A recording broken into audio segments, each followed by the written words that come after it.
The first time the alien girl met the human named Rian, she was convinced that humans were unpredictable beings shaped by heat, noise, and an odd stubborn kindness she did not yet understand.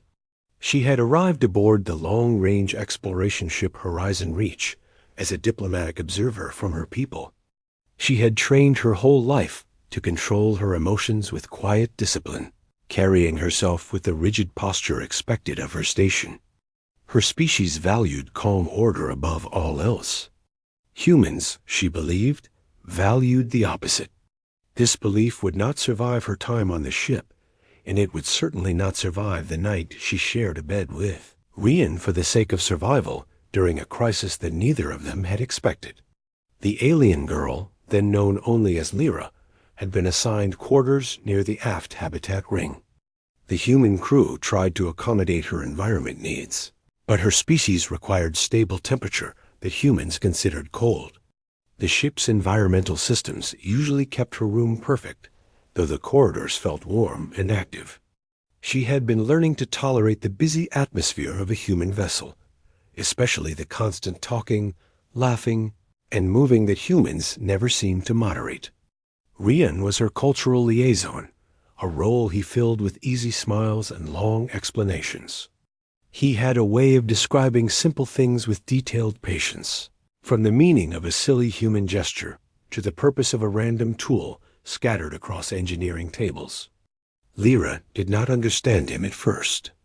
She did not understand why he walked with a relaxed posture, why he talked freely to anyone who passed, or why he tried to make her comfortable in ways that were not required by duty.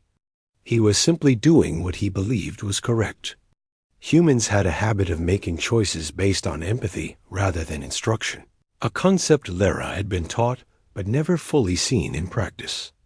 She observed him, noting the quiet strength beneath his easy manner. She did not know how important that strength would become. The Horizon Reach was traveling through a volatile region of subspace when the incident began. A shockwave struck the hull, followed by a cascade of system failures that rippled through the ship. Lights flickered. Artificial gravity faltered for a moment. A shudder passed through every bulkhead. The environmental stabilizers in Lyra's habitat ring failed completely. Temperature began to climb fast. Hot air pooled in the halls, and the power grid sputtered so unevenly that sections of the ring lost light altogether. As alarms echoed, Lyra struggled to remain calm. Her physiology could not handle abrupt heat change. She needed cold air to breathe without difficulty. She tried to regulate her body temperature through trained methods, but the rising warmth hit her like a heavy wave. Rian found her slumped against a bulkhead as the lights flickered overhead. Even in that moment, his voice stayed steady. He supported her with strong arms, guiding her through dark corridors. He knew the safest location during the crisis was the reinforced cabin near the ship's core, where emergency systems ran independent power. It held stable temperature and pressure. He helped her inside, sealed the door, and activated the small cryobunk that was designed to maintain low temperature. But the bunk suffered its own faults. Its cooling field flickered, unstable and unreliable. The temperature held only a little below standard human comfort, far too warm for Lyra's proper regulation. Her breath came shallow and strained. Her skin dimmed in color, a visible sign of biological stress. Rian looked at the failing bunk, then at Lyra, and made a decision that baffled her. Humans produced heat, yet humans could also regulate moisture and temperature through behavior and contact in ways her people never used. Rian lay beside her in the bunk, pulling the emergency thermal blanket around them both. The blanket was a human invention designed to disperse heat through specialized fibers.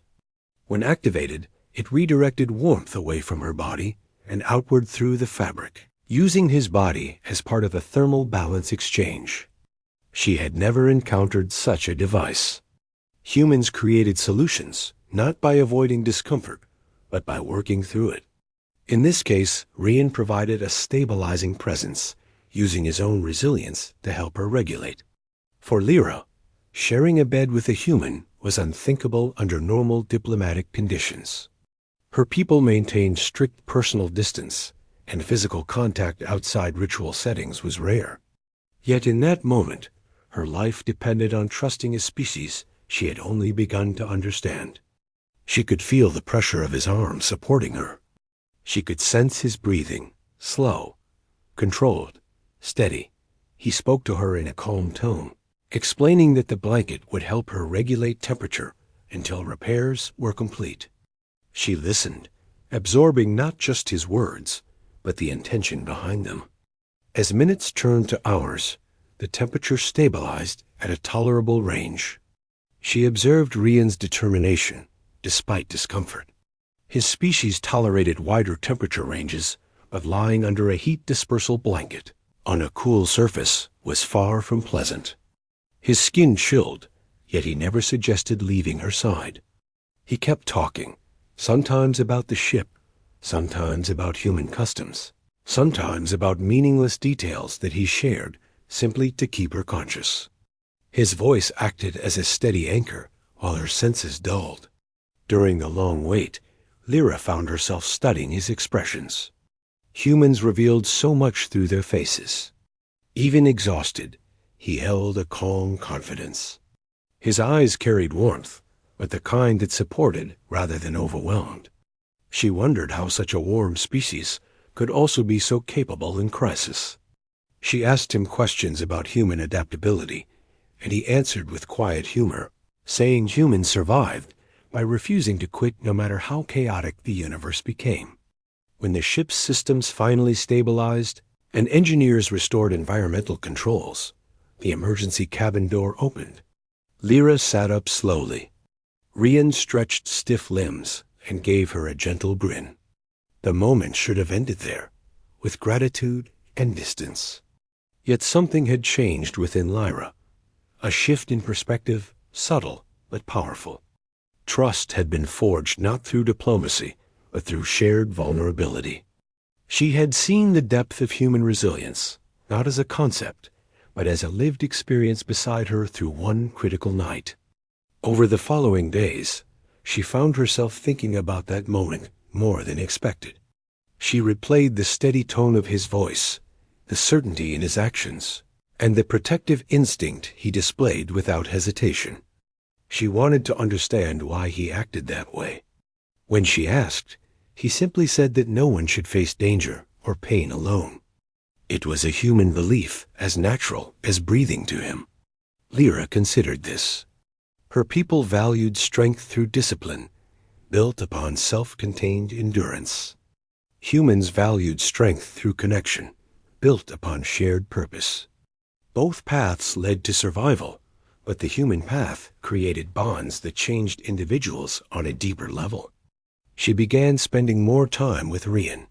He took her through engineering bays, research labs, and quiet observation decks where stars drifted like distant lanterns.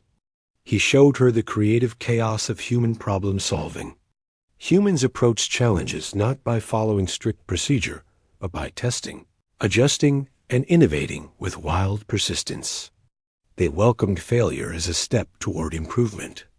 To Lyra, it felt like watching an entire species dance on the edge of uncertainty with fearless curiosity. She also learned about small human habits. The way Rian tapped his fingers while thinking. The way he paused before making decisions, giving space for others to speak. The way he offered help, not just to her, but to everyone aboard. His kindness was not selective. It was instinctive. It carried no expectation of return. She found this difficult to reconcile with her upbringing. In her society, actions served collective order and personal duty. In human society, actions often sprang from empathy, even when not required. The more she observed Rian, the more she noticed how humans shaped the environments they lived in. They modified their habitats, tools, and routines with endless creativity. She admired the adaptability she once dismissed as chaotic energy. It was no longer strange to her. It was inspiring. It revealed a truth she had not considered. Humans evolved not because their world was gentle, but because they learned to thrive through cooperation and courage. Rian embodied these traits in every quiet gesture, every thoughtful decision, every moment of patience offered to her. One cycle after the subspace incident, Lyra attended a diplomatic assembly where representatives of several species discussed potential cooperation agreements. She listened to each delegate speak. They held themselves with poise and formality. When it was her turn, she expected to deliver a traditional statement emphasizing order and structured alliance. Instead, she found herself referencing something she had learned from humans. She spoke about trust built not purely through negotiated terms, but through shared experience and mutual support. Her words carried a new tone, shaped by her time with Rian. She noticed the subtle surprise on the faces of others, and she knew she had changed in ways that could not be undone. Outside the assembly hall, Rian joined her, offering a quiet nod of approval.